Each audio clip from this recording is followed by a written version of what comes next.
चलो next topic है तुम्हारा इलेक्ट्रोकेमिकल सीरीज। अब देखो इलेक्ट्रोकेमिकल सीरीज आपके लिए कोई नया नहीं है, आप ऑलरेडी इसको क्लास 10th में मेटल एंड नॉन मेटल में रिएक्टिविटी सीरीज के नाम पर आप पढ़ के आए हैं।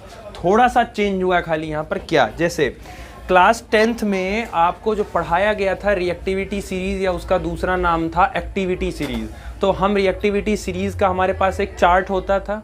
उस चार्ट से हम क्या बताते थे कि कौन सा मेटल किस मेटल से ज़्यादा रिएक्टिव है। जैसे आपने एक रिएक्शन पढ़ी थी डिस्प्लेसमेंट रिएक्शन, तो डिस्प्लेसमेंट रिएक्शन में आप Zn को कॉपर सल्फेट के साथ रिएक्शन करवाते थे, तो आप Zn जो होता था वो कॉपर सल्फेट में कॉपर को डिस्प्लेस करके जाके खुद बढ़ जाता था और क्या बन जाता था, जिंक सल्फेट प्लस कॉपर। तो उस रिएक्शन से आप ये बोलते थे कि zinc is more reactive than, मतलब जो ज़्यादा रिएक्टिव है वो लेस रिएक्टिव वाले को क्या कर सकता है, डिस्प्लेस कर सकता है, शिफ्ट कर सकता है। तो हमें चार्ट दे दिया गया था, हम वही 10th में चार्ट पढ़ लिए थे, याद कर लिए थे।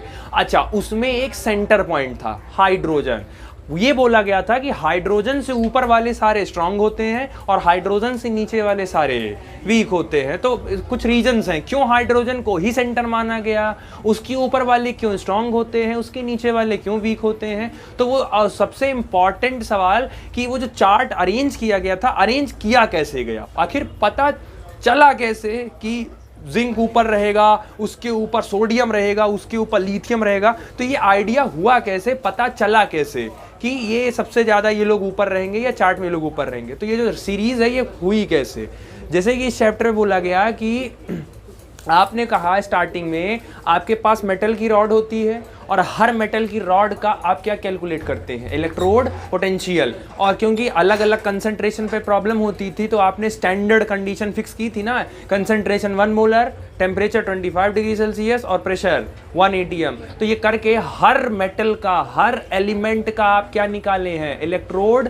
पोटेंशियल। अब इलेक्ट्रोड पोटेंशियल दो तरीके का होता है, रिडक्शन पोटेंशियल और, तो दोनों की वैल्यू क्या होती है, सेम। तो कोई भी एक निकाल लो, दूसरे की वैल्यू आप क्या कर दीजिए, रिवर्स वैल्यू वही आएगी, बस खाली रिवर्स करना है आपको। तो हमने क्या किया, हमारे पास जितने भी एलिमेंट मौजूद थे सभी एलिमेंट का हमने रिडक्शन पोटेंशियल निकालना शुरू किया। और जब सभी एलिमेंट का रिडक्शन पोटेंशियल निकालना शुरू किया तो हमारे पास वैल्यू आती गई। अच्छा, वैल्यू निकालते किसकी मदद से हैं, कौन, स्टैंडर्ड हाइड्रोजन इलेक्ट्रोड SHE की मदद से, क्योंकि IUPAC ने हाइड्रोजन का इलेक्ट्रोड पोटेंशियल एट कैथोड और एट एनोड दोनों क्या बोला है, जीरो बोला है। तो सभी एलिमेंट्स के हमने रिडक्शन पोटेंशियल कैलकुलेट किए और सभी की वैल्यू हमारे पास आ गई। उन सभी वैल्यू को उनके इंक्रीजिंग ऑर्डर में हमने अरेंज करना शुरू कर दिया और जैसे जैसे वैल्यू रखते चले गए वैसे वैसे खुद ब खुद एलिमेंट ऑटोमेटिक अरेंज होते चले गए। और वो जो एलिमेंट अरेंज होते चले गए उसी पूरे चार्ट को ही नाम दिया गया रिएक्टिविटी सीरीज,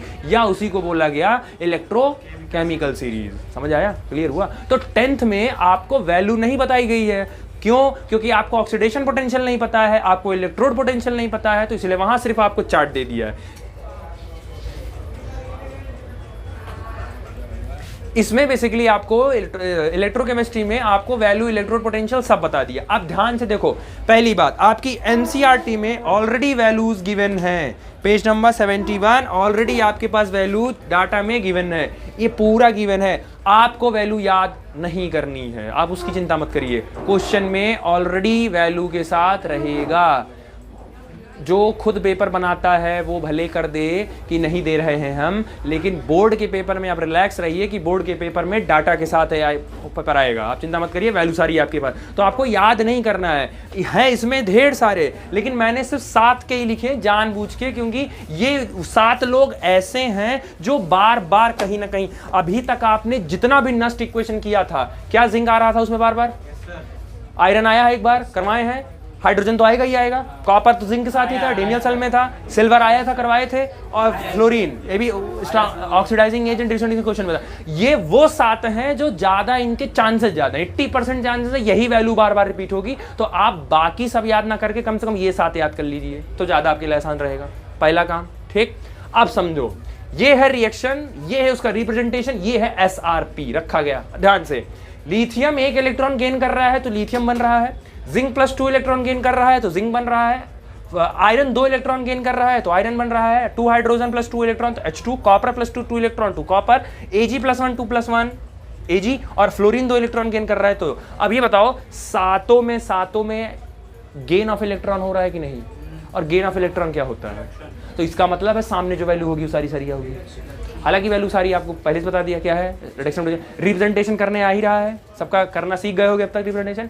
अब आप जरा ध्यान से देखो, जो भी मैंने 2 चीज किया है, आप अपनी बुक एक बार ध्यान से देख लो ना, तो इससे छोटी वैल्यू नहीं मिलेगी और इससे बड़ी वैल्यू नहीं जाएगी, मतलब इसी वैल्यू के अंदर ही सारी वैल्यूज आपको मिलेंगी सारी। मैं तो तुम्हें छाट छाट के लिखवाया है, मतलब वैल्यू कभी इससे और नीचे नहीं जाएगी और वैल्यू कभी इससे और ऊपर नहीं जाएगी, इसके बीच में ही रहेगी। समझ आया?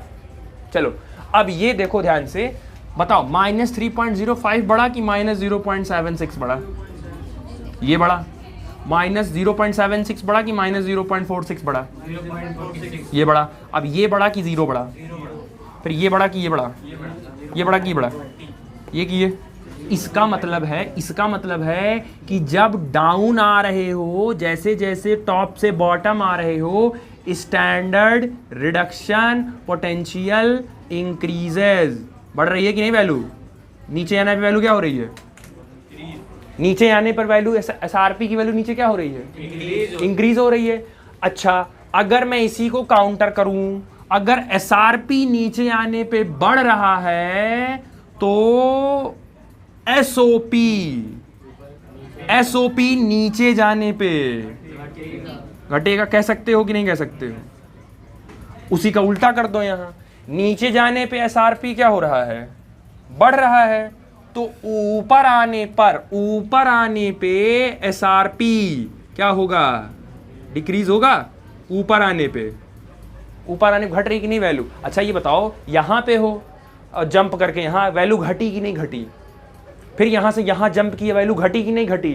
फिर जंप की वैल्यू घटी कि नहीं घटी? मतलब नीचे से ऊपर जाते हो तो एसआरपी क्या होता है, और टॉप टू बॉटम आते हो तो एसआरपी क्या होता है? अब टॉप टू बॉटम आ रहे हो तो एसओपी क्या हो रहा है? डिक्रीज। तो टॉप टू बॉटम जब जाओगे, टॉप टू बॉटम, तो एसओपी क्या हो जाएगा? इंक्रीज हो जाएगा। ठीक है, ये चार्ट बना के ये बना लेना, ऐसे ये बना लेना क्योंकि थोड़ा आसान रहेगा। ठीक, अभी एक चीज और, अब ये बताओ, मैंने कहा कि इससे नीचे वैल्यू नहीं जा सकती है और इससे ऊपर नहीं जा सकती है, इसका मतलब लास्ट स्टेज यही दोनों है कि नहीं है? यही है कि नहीं है? लिथियम इलेक्ट्रॉन गेन करके क्या कर रहा है? रिडक्शन। तो जो रिडक्शन करता है वो क्या बनता है? ये लिथियम क्या बन गया? ऑक्सीडाइजिंग, ये बन गया एजेंट। अब ये बताओ, ऑक्सीडाइजिंग एजेंट बना है, इससे नीचे तो नहीं जा सकता, इससे तो नीचे जा नहीं सकता, इसका मतलब ये स्ट्रांग होगा कि वीक होगा? स्ट्रांग होगा, क्योंकि इससे नीचे नहीं जा सकता। अच्छा, वैल्यू कौन सी गिवन है? एसआरपी मतलब है वो क्या करवाएगा? एसआरपी की वैल्यू जितनी ज्यादा वो रिडक्शन करवाएगा, तो रिडक्शन करवाएगा तो सामने वाले अपना रिडक्शन करवाएगा, तो सामने वाले के लिए क्या बन जाएगा? ऑक्सीडाइजिंग एजेंट बन जाएगा। मतलब कि ऊपर वाला जो होता है ये वाला, ये स्ट्रांग, मतलब जिसका रिडक्शन पोटेंशियल सबसे कम होगा वो स्ट्रांग ऑक्सीडाइजिंग एजेंट होगा, है? अच्छा, इससे वैल्यू आगे नहीं बढ़ सकती है। यहां भी क्या हो रहा है? रिडक्शन ही हो रहा है। यहां अगर ऊपर वाला स्ट्रांग ऑक्सीडाइजिंग एजेंट है तो मेक श्योर है नीचे वाला बेस्ट रिड्यूसिंग एजेंट कहलाएगा कि नहीं कहलाएगा? नीचे वाला। तो चाहे इसको बेस्ट लिख लो, स्ट्रांग की बजाय इसको बेस्ट लिख लो, कि जब देखो बेस्ट ऑक्सीडाइजिंग एजेंट उठाना होगा तो लिथियम उठाना, और जब बेस्ट रिड्यूसिंग एजेंट उठाना होगा तो आप किसको उठाएंगे? फ्लोरीन को। तो फ्लोरीन आपका किस में आता है? बेस्ट रिड्यूसिंग एजेंट में, ये रिड्यूसिंग एजेंट में आता है। समझ आया? क्लियर हुआ? तो ये ध्यान रखना कि फ्लोरीन बेस्ट रिड्यूसिंग एजेंट में आता है। ठीक है, ये उल्टा हो गया क्या? अरे रुको, उल्टा हो गया। फ्लोरीन है ना, रुको उल्टा हो गया। ये रिड्यूसिंग, एक बार फिर से हम तरीका खाली चेंज कर रहे हैं, आप सिर्फ उस पर एग्री करिएगा कि ऐसा हुआ है यार, ऐसा आपने किया है कि नहीं किया। अच्छा ये बताइए, लिथियम भी एक मेटल है, एक जनरल जो आप 9th में पढ़े हैं, लिथियम भी एक मेटल है, आयरन भी एक मेटल है, दोनों मेटल है। ठीक है, अब ये बताओ अच्छा पहले तो ऊपर नीचे का देख लो, फिर बीच का कंपैरिजन कराते हैं। पहले ऊपर नीचे का। तो लिथियम क्या है तुम्हारा? मेटल है। फ्लोरीन क्या है तुम्हारा? नॉन मेटल है। मेटल की टेंडेंसी क्या होती है? मेटल की टेंडेंसी क्या होती है?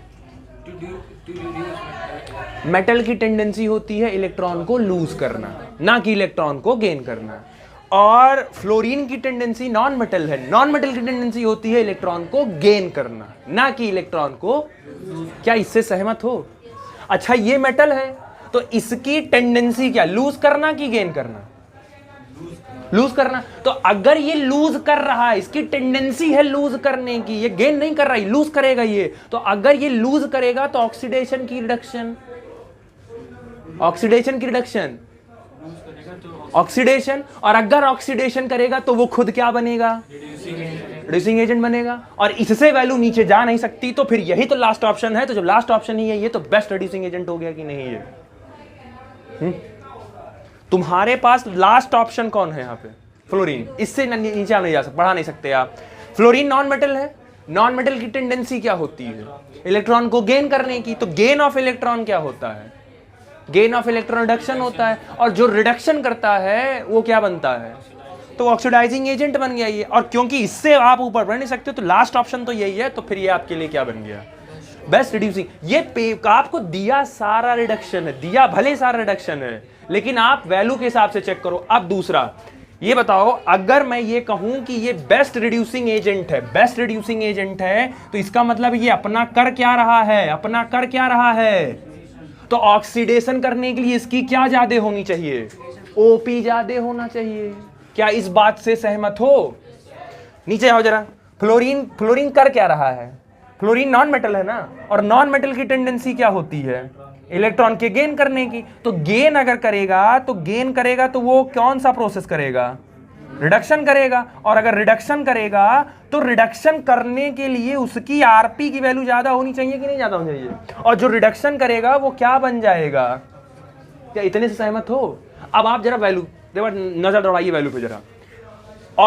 ये कौन सी वैल्यू है? कौन सी वैल्यू है ये? आरपी है। जब इसका करोगे तो 3.05 नहीं आ जाएगा। और इसका जब ओपी ये तो ओपी हो गया, मान लो ये एसओपी हो गया, और इसका जब लाओगे एसओपी तो -2.8। अब आप जरा चार्ट में देखो, पूरे चार्ट में सबसे बड़ी एसओपी किसकी मिलेगी? उसी तो मिलेगी सबसे पॉजिटिव। तो एसओपी सबसे बड़ी इसकी है, इसलिए तो ऑक्सीडेशन कर रहा है ये। ओपी ज्यादा है तो ऑक्सीडेशन करेगा, और सबसे ज्यादा ओपी है इसका, तो इसीलिए तो बेस्ट क्योंकि जिसका ऑक्सीडेशन होता है वो क्या बनता है? तो सबसे ज्यादा ओपी रखा है, इसलिए तो बेस्ट रिड्यूसिंग एजेंट है ये। समझ आया? अब दूसरा ये क्या कर रहे हैं, इनका आरपी ज्यादा होना चाहिए। तो आरपी के लिए वैल्यू, सबसे बड़ी वैल्यू क्या है? यही तो सबसे बड़ी वैल्यू है। तो सबसे बड़ी वैल्यू जब आरपी की यही है, तो ये क्या करेगा? रिडक्शन करेगा। और रिडक्शन करेगा तो रिडक्शन वाले क्या बनते हैं? समझ आया? ठीक। अब जो तुम पूछे हो कि ये भी इलेक्ट्रॉन गेन कर रहा है, आयरन भी इलेक्ट्रॉन गेन कर रहा है, तो ये होना चाहिए तुम्हारे हिसाब से। पहली बात तो ये है तुम्हारा लिथियम का आरपी, और ये वाली जो वैल्यू है ये तुम्हारी किसकी है? आयरन की आरपी। किसकी आरपी बड़ी है? किसकी आरपी बड़ी है? रिडक्शन पोटेंशियल किसका बड़ा है? इसका बड़ा है। रिडक्शन पोटेंशियल इसका बड़ा है। जिसका रिडक्शन पोटेंशियल बड़ा वो क्या करेगा? तो ये क्या करेगा? तो वही तो कर रहा है वो तो ऑक्सीडेशन ही कर रहा है, नीचे वाला तो रिडक्शन कर रहा है। आया? अब क्लियर हुआ? तो वैल्यू खाली कंपेयर करो, खुद क्लियर हो जाएगा। क्या आया इतना समझ में? क्लियर हुआ? अब ये बताओ हमको एक चीज, ध्यान से देखना इसमें। ये बताओ माइनस में, हाँ चलो। अब एक चीज हमको ये बताओ कि अगर यहां पे हो, इसकी एसआरपी, मतलब जैसे जैसे आप यहां पे हो तो इसकी एसआरपी कम है कि ज्यादा? सॉरी ये प्लस में रहेगा। इसकी एसआरपी पूरे चार्ट में सबसे कम है कि नहीं कम है? इसकी क्या ज्यादा है? एसओपी ज्यादा है। मतलब कि अगर मैं जीरो को सेंटर मान लूं, और जीरो से अगर मैं हाइड्रोजन के ऊपर जाऊं, तो हाइड्रोजन से अगर मैं ऊपर जाऊं तो कौन सी वैल्यू बढ़ रही है? वो भी बढ़ रहा है कि नहीं बढ़ रहा है? क्योंकि इसकी वैल्यू फिर 0.76 होगा और इसकी वैल्यू +0. तो तुम जीरो पे हो, जब भी बढ़ोगे तो पहले जंप मारोगे 0.46, फिर जंप मारोगे 0, तो बड़ी वैल्यू ओपी बढ़ा कि नहीं बढ़ा? फिर और जंप मारे तो ओपी बढ़ा कि नहीं बढ़ा? तो ओपी बढ़ रहा है, मतलब ऑक्सीडेशन पोटेंशियल बढ़ रहा है। और ऑक्सीडेशन पोटेंशियल बढ़ने का मतलब है तुम क्या करने के फेवर में जा रहे हो? और ऑक्सीडेशन होता है। जैसे जैसे ऊपर जा रहे हो ओपी बढ़ रहा है, तो ओपी बढ़ रहा है तो तुम्हारा क्या हो रहा है, ऑक्सीडेशन बढ़ रहा है। और ऑक्सीडेशन होता किस पे है, ऑक्सीडेशन किस पे होता है, एनोड पे कि कैथोड पे? हाँ, ऑक्सीडेशन किस पे होता है, एनोड पर होता है। यहां तक कोई दिक्कत? अब जरा नीचे आओ, नीचे हाइड्रोजन से नीचे आओ जरा। तो अगर हाइड्रोजन से नीचे जाओगे तो ध्यान से आरपी की, जरा आरपी की वैल्यू चेक करो। अब आरपी देखना, ओपी मत देखो इसके लिए। अब इसके लिए 0 से नीचे आए तो आरपी बढ़ा, फिर थोड़ा सा और आए तो आरपी और बढ़ा, फिर थोड़ा सा नीचे और आए तो आरपी बढ़ा। मतलब कि नीचे आने पे, 0 से नीचे आने पे तुम्हारा क्या बढ़ रहा है, और आरपी बढ़ेगा। तो जब आरपी बढ़ता है तो क्या होता है, और रिडक्शन होता है। रिडक्शन किस पर होता है? इसका मतलब हाइड्रोजन को मान लो सेंटर, हाइड्रोजन को आप मान सकते हैं सेंटर। तो हाँ, यही पकड़ना है उसमें, हाइड्रोजन को आप मानिए सेंटर। तो हाइड्रोजन अगर सेंटर हो गया तो ऊपर, जैसे जैसे ऊपर जाओगे वैसे वैसे एनोड पोटेंशियल बढ़ता जाएगा, एनोड पोटेंशियल बढ़ता जाएगा, क्योंकि ऑक्सीडेशन किस पर होता है, एनोड पर। तो एनोड पोटेंशियल बढ़ेगा। और जैसे जैसे नीचे आओगे वैसे वैसे क्या बढ़ता जाएगा, कैथोड का, कैथोड पोटेंशियल बढ़ता जाएगा। समझ आया? तो अब हमको ये बताओ, एक एलिमेंट ऊपर से उठा और एक एलिमेंट नीचे से उठा। जैसे मान लो तुम्हारे सामने किसी ने कहा जिंक और तुम्हारे सामने किसी ने कहा सिल्वर। तो अगर तुमसे पूछा जाए कि कौन सा इसमें ऑक्सीडेशन करेगा, कौन सा इसमें रिडक्शन करेगा, तो ये बताओ जिंक का रिडक्शन पोटेंशियल कितना है, -0.76, और सिल्वर का रिडक्शन कितना है? तो किसका रिडक्शन पोटेंशियल बड़ा है? इसका बड़ा। तो ये सिल्वर क्या कर देगा, रिडक्शन, और रिडक्शन करेगा तो ये किस पर करेगा, कैथोड, और वो उसका रिडक्शन पोटेंशियल कम है तो ये क्या करेगा, तो इसका ऑक्सीडेशन पोटेंशियल बढ़ा नहीं पड़ गया, इसका ऑक्सीडेशन पोटेंशियल बढ़ गया। समझ आया? क्लियर हुआ? ठीक। दूसरी बात, आपको किसी भी सेल की स्पॉन्टेनिटी बतानी है। मैं ऑलरेडी पढ़ा चुका हूं उसको, बस इसमें ईसीएस में फिर से करना है, क्योंकि कोई भी सेल स्पॉन्टेनियस होगा कि नॉन स्पॉन्टेनियस होगा वो ईसीएस ही बताएगा आपको। ईसीएस की मदद से ही आप निकाल पाओगे। वो इसलिए क्योंकि आपको मैंने बताया था कि अगर आपके पास कोई भी सेल है, ये ध्यान से देखो, अगर आपके पास कोई भी सेल है और वो सेल स्पॉन्टेनियस है, स्पॉन्टेनियस खुद से काम कर रहा है, तो उसके लिए मैंने कंडीशन बोली थी। कंडीशन याद है? कंडीशन याद है? E0 सेल की वैल्यू क्या होनी चाहिए, पॉजिटिव होनी चाहिए, और डेल्टा G0 की वैल्यू, मतलब गिब्स फ्री एनर्जी की वैल्यू, नेगेटिव होनी चाहिए। अच्छा, इसको निकालते कैसे हो? E0 cell is equal to E cathode minus E0 anode. और तुम कह रहे हो कि इसकी वैल्यू पॉजिटिव चाहिए, तो कॉमन सेंस है कि इसमें से इसको माइनस कर रहे हो, और ये पॉजिटिव होने का मतलब है कैथोड की वैल्यू बड़ी की छोटी? भाई ये बड़ा होना चाहिए। जब ये वैल्यू बड़ा रखोगे और ये वैल्यू छोटा रखोगे, तभी तो बड़े में से छोटा माइनस करोगे तुमको पॉजिटिव आएगा। इसका मतलब है कैथोड की वैल्यू हमेशा आपको क्या रखनी है, बड़ी, और एनोड की वैल्यू हमेशा क्या रखनी है आपको, छोटी। और कैथोड की वैल्यू बड़ी कहाँ मिलेगी, जितना नीचे जाओगे, और एनोड की वैल्यू छोटी कितनी मिलती जाएगी, जितनी आप ऊपर जाते जाओगे। समझ आया? तो अगर कैथोड की वैल्यू बड़ी है तो उस समय E0 सेल आपका क्या आएगा, पॉजिटिव आएगा, और आपका सेल कैसा हो जाएगा, स्पॉन्टेनियस आएगा। तो कैथोड को नीचे प्लेस करोगे कि कैथोड को ऊपर प्लेस करोगे? नीचे। और एनोड कहाँ हमेशा प्लेस होगा? समझ आया? क्योंकि जैसे जैसे नीचे जा रहे हो वैसे वैसे कैथोड की वैल्यू, तो एनोड के नीचे रहेगा कैथोड की एनोड के ऊपर रहेगा कैथोड? तो cathode should be placed below anode. Cathode को आप जितना कोशिश करिए, वैल्यू को जितना नीचे से उठाओगे, जितना नीचे से उठाओगे एसआरपी उतनी बड़ी मिलेगी कैथोड के लिए, और जितना ऊपर से उठाओगे उतना क्या मिले, कौन सी वैल्यू बड़ी मिलेगी? तो याद कर लो, अगर ईसीएस में, इलेक्ट्रोकेमिकल सीरीज में तुमने अपना हाथ सर पर डाला है, मतलब एसओपी ज्यादा मिलेगा, और अगर तुमने पैर छुआ है, मतलब एकदम बॉटम पे गए हो, तो तुमको कौन सी वैल्यू ज्यादा मिलेगी, एसआरपी। तो नीचे, जितना नीचे जाओगे एसआरपी बड़ा मिलेगा, और जितना ऊपर जाओगे एसओपी बड़ा मिलेगा। तो जितना नीचे जाओगे मतलब कैथोड उतना नीचे लेते जाओ, और जितना ऊपर जाते जाओगे कैथोड उतना कम होता जाएगा, या रिवर्स कर दोगे तो कौन सी वैल्यू बढ़ती जाएगी, एनोड बढ़ती जाएगी। समझ आया? क्लियर हुआ? इसका क्रिस्टल क्लियर आप रखिएगा। अब आप हमको ये बताइए ई नॉट सेल पॉजिटिव तब आता जब तुम वैल्यू रखते। अब वैल्यू रखते कहाँ से? फॉर्मूला ला के बना के करते क्या? नॉट सेल की वैल्यू आप जो कह रहे हो ना कि पॉजिटिव आई, आपने फॉर्मूला तो ड्राइव कर लिया, लेकिन फॉर्मूला ड्राइव करके करते क्या जब तुम्हारे पास रखने वाला वैल्यू ही ना होता? गाड़ी खरीद कर रख लिए हो लेकिन बैठने वाला कोई, तो क्या करते? गाड़ी खरीद के चलाने वाला भी कोई नहीं है, ना चलाने आ रहा है ना बैठने कोई आ रहा है, तो खरीद के करोगे क्या? आपने फॉर्मूला ड्राइव कर लिया, वैल्यू तो है ही नहीं। वैल्यू आपको कौन दिया है? ईसीएस दिया है। तो इलेक्ट्रोकेमिकल सीरीज आपको वैल्यू दिया है, उस वैल्यू को आप यहां रखते हैं, तब आप वैल्यू पॉजिटिव निकालते हैं, तब आप कहते हैं कि आपका सेल क्या होगा। मतलब ईसीएस किस चीज में हेल्प कर रहा है? सेल की स्पॉन्टेनिटी बताने में हेल्प कर रहा है, क्योंकि जब तक ईसीएस नहीं होता उसकी वैल्यू नहीं होती, आप वैल्यू रखते नहीं, आपको पॉजिटिव मिलता नहीं और बताते कैसे कि स्पॉन्टेनियस होगा। तो ईसीएस का इलेक्ट्रोकेमिकल सीरीज का यूज क्या है? कि सेल की स्पॉन्टेनिटी को आपको बताना रहा है। समझ आया? क्लियर हुआ? ठीक है, चलो ये कंप्लीट हो गया।